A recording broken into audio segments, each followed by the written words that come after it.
నమస్తే. వాలంటీర్ల వ్యవస్థనే వద్దన్న వాళ్ళు ఇప్పుడు కావాలంటున్నారు. వాలంటీర్ల సేవలకు ఎన్నికల తర్వాత కూడా కొనసాగిస్తామంటున్నారు. టీడీపీ అధినేత చంద్రబాబు నాయుడు అయితే వాలంటీర్ల గౌరవ వేతనాన్ని రెట్టింపు చేస్తామంటున్నారు. వాలంటీర్లకు ఏం కావాలంటే అది ఇస్తామంటున్నారు వైసీపీ. ఇటు టీడీపీ ప్రకటించేశాయి. ఇక జగన్ రెడ్డి ప్రభుత్వం వారికి ఇన్సెంటివ్స్ ఇస్తుంటే చంద్రబాబు వారిలో కొందరికి మెరుగైన శిక్షణ ఇచ్చి మంచి ఉద్యోగాలు ఇచ్చేందుకు హెల్ప్ చేస్తామంటున్నారు. ముఖ్యంగా ఈ వాలంటీర్ల వ్యవస్థకు సంబంధించి ఒక 6 అంశాలను మనం చూసుకున్నట్లయితే ప్రధానంగా మొదటిది 10,000 గౌరవ వేతనం ఇస్తానంటున్నారు చంద్రబాబు. ఏపీలో తమ కూటమి అధికారంలోకి వచ్చాక వాలంటీర్లకు ఇప్పుడు ఇస్తున్న 5,000 పారితోషికాన్ని 10,000కు పెంచుతామని టీడీపీ అధినేత నారా చంద్రబాబు నాయుడు ప్రకటించారు. వాలంటీర్లకు నైపుణ్య శిక్షణ ఇచ్చి వారికి మరింత మంచి ఉద్యోగాలు రావడానికి అవకాశాలు కల్పించి మెరుగైన భవిష్యత్తు కల్పిస్తామని తెలిపారు. ఇక జగన్ వైపు ఉండాలో రాష్ట్రం కోసం పనిచేయాలో వాలంటీర్లు తేర్చుకోవాలని స్పష్టం చేశారు. ఇక రెండో అంశం చూసుకుంటే వాలంటీర్లకు జగన్ కూడా పురస్కారాలు ప్రదానం చేశారు. జగన్ రెడ్డి ప్రభుత్వం కొంతకాలంగా వాలంటీర్లకు సేవారత్న పురస్కారాలు అందిస్తోంది. సేవా వజ్ర, సేవారత్న, సేవామిత్ర పేరుతో 3 కేటగిరీల్లో ఇస్తున్న ఈ అవార్డులకు అందించే మొత్తాన్ని రెట్టింపు చేస్తానన్నట్లు కూడా ప్రకటించింది. సేవా వజ్ర అవార్డు కింద వాలంటీర్లకు 30,000 అందిస్తుండగా దాన్ని 60,000కు పెంచారు. అలాగే సేవారత్న కింద 20,000 అందిస్తుండగా దాన్ని ఇప్పుడు 40,000కు పెంచారు. అలాగే సేవామిత్ర కింద ఇస్తున్న 10,000 మొత్తాన్ని 20,000కు పెంచాలని ప్రతిపాదిస్తున్నారు. వీటికి అవసరమైన బడ్జెట్ను కూడా 250 కోట్ల నుంచి 500 కోట్లకు పెరిగింది. రాష్ట్రంలో ప్రతి నియోజకవర్గంలో 5గురు చొప్పున 875 మందికి ఏటా సేవా వజ్ర అవార్డులు ఇస్తున్నారు.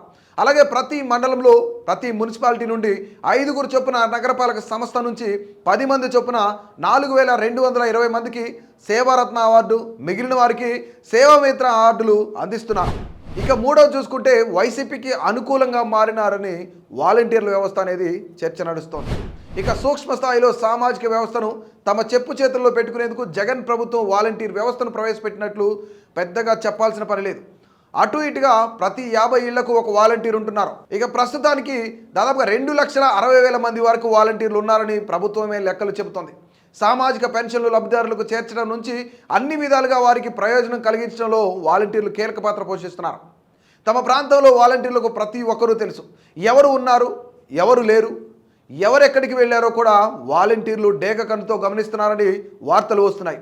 అందుకే వాలంటీర్లు వైసీపీ కార్యకర్తలా మారారని విపక్షాల ప్రధాన ఆరోపణగా చెప్పవచ్చు.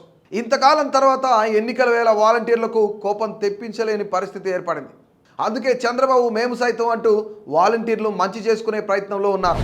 ఇక 4వ అంశం వాలంటీర్ల దగ్గర వ్యక్తిగత సమాచారం ఉంది. ప్రజల వ్యక్తిగత సమాచారాన్ని సేకరించడం నేరం. అయితే వైసీపీ వేసిన ఎత్తుగడలో ఓటర్ల వ్యక్తిగత సమాచారం అంతా అధికార పార్టీకి చేరిపోయింది. ఏ ఇంట్లో ఉన్నవారు ఏ కులమో తెలుసుకుంటే నియోజకవర్గ స్థాయిలో సామాజిక వర్గ లెక్కలు వచ్చేశాయి.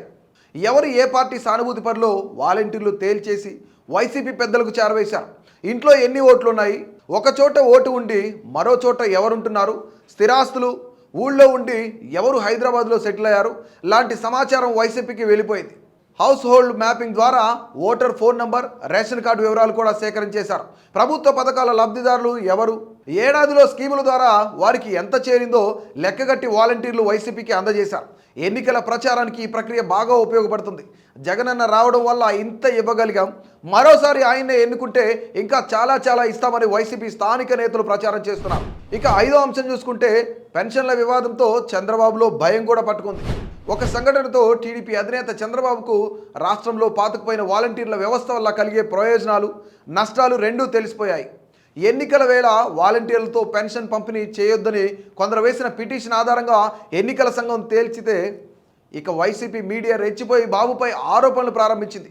చంద్రబాబు వల్లే సామాజిక పెన్షన్ల పంపిణీ ఆగిపోయిందని, మళ్ళీ తాము దాన్ని గాడిలో పెడుతున్నామని వాలంటీర్ల ద్వారా వైసీపీ ప్రచారం చేసింది. 30 మందికి పైగా ముసలి వాళ్ళు గుండెపోటుతో చనిపోవడానికి చంద్రబాబే కారణమని ప్రచారం జరుగుతోంది. దాన్ని తిప్పికొట్టేందుకు టీడీపీ మీడియా నానా తంటాలు పడాల్సి వచ్చింది. అందుకే ఇప్పుడు వాలంటీర్లను మంచి చేసుకోవడానికి చంద్రబాబు ప్రయత్నిస్తున్నారు. ఒకప్పుడు వాలంటీర్ల వ్యవస్థ క్యాన్సర్లా వ్యాపిస్తోందని ఆరోపించిన టీడీపీ అధినేత ఇప్పుడు మాత్రం వాలంటీర్లను మంచి చేసుకునేందుకు గౌరవ వేతనాన్ని రెట్టింపు చేస్తామని ప్రకటిస్తున్నారు. ఇక 6వ అంశం చూసుకుంటే మరో నెల రోజులు కీలకం. నెల రోజుల్లో ఏపీ ఎన్నికలు జరగబోతున్నాయి. లోక్సభకు, అసెంబ్లీకి ఏకకాలంలో జరిగే ఎన్నికల్లో వాలంటీర్లు కీలకంగా మారే అవకాశం ఉంది. ఇప్పటికే వైసీపీ కోసం పనిచేసేందుకు కొందరు వాలంటీర్లు తమ ఉద్యోగాలకు రాజీనామా చేశారు. వారంతా జనం డేటాను పట్టుకెళ్లి అధికార పార్టీ చేతిలో పెట్టారన్న అనుమానాలు కలుగుతున్నాయి. ఉద్యోగంలో ఉండి వైసీపీకి పనిచేస్తే ఈసీ కొరడా జులిపించే అవకాశం ఉన్నందున వాళ్ళు రాజీనామా చేస్తున్నారని చెబుతున్నారు. వాలంటీర్లుగా పనిచేసిన వాళ్ళు క్షేత్రస్థాయిలో విజృంభిస్తే అది అధికార పార్టీకి అడ్వాంటేజ్ గాను, విపక్షాలకు ఇబ్బందిగాను పరిణమించే అవకాశం ఉంది. అందుకే చంద్రబాబు ఇప్పుడు వాలంటీర్లను బతిమాలుకునే పరిస్థితి వచ్చింది. కాకపోతే ఎన్నికల తర్వాత వాలంటీర్ల వ్యవస్థ ఉంటుందా అంటే అది $1 మిలియన్ ప్రశ్నే అవుతోంది. ఎందుకంటే గెలిచిన తర్వాత పార్టీలకు వారితో అవసరం ఉండకపోవచ్చు మరి.